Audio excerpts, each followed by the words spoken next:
Always a sharp looker, the i40 Premium Sedan here gets a bolder new grille, new headlights and new daytime running lights.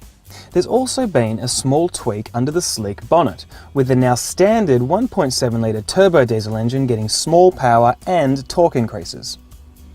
The changes to the cabin are quite minimal, and while this version still has a satellite navigation system, it's not the nifty updated one with digital radio that you see in the European specification of this car. The layout is clear and logical, if a little conservative, and the plastics are generally soft touch and upmarket.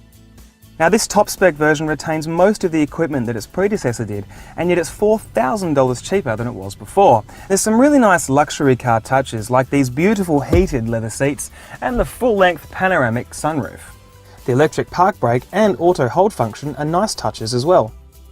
It feels pretty premium here in the back row. There are some great touches like these individual map lights, a hook to hang your jacket on that I found particularly useful this morning, and a new feature, a closing storage device in the ski port. There's also really decent legroom here, although the map pockets are a little bit flimsy and cheap. And probably the glaring issue that I've noticed is the fact that this panoramic sunroof really eats into the headroom. I have to stoop a little bit just to fit, and I wouldn't be comfortable over a long cruise. There's also a boot big enough to house a few sets of golf clubs, and we like the nifty cargo net and the fact that the rear seats flip fold. And in something of a rarity in modern motoring, there's a full-size spare wheel hidden under the cargo floor. Now if you want even more space and practicality, don't forget that Hyundai offers an i40 Tourer estate version as well.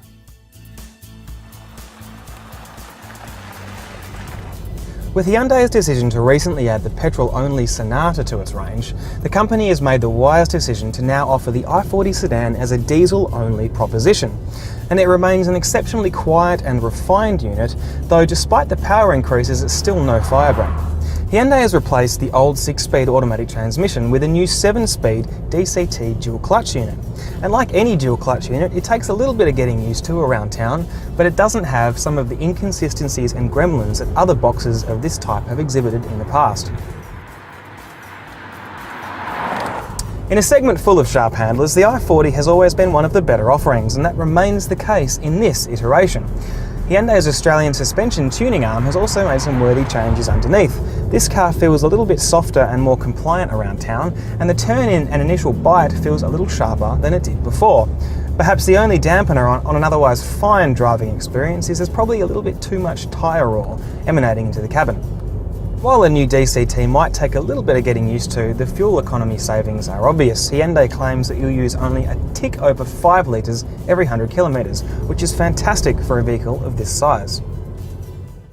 Hyundai has made some small but worthy changes to the i40, and while the Tourer remains a more practical offering, the now diesel-only sedan remains a premium, almost Euro-styled mid-size contender that's well worth a look.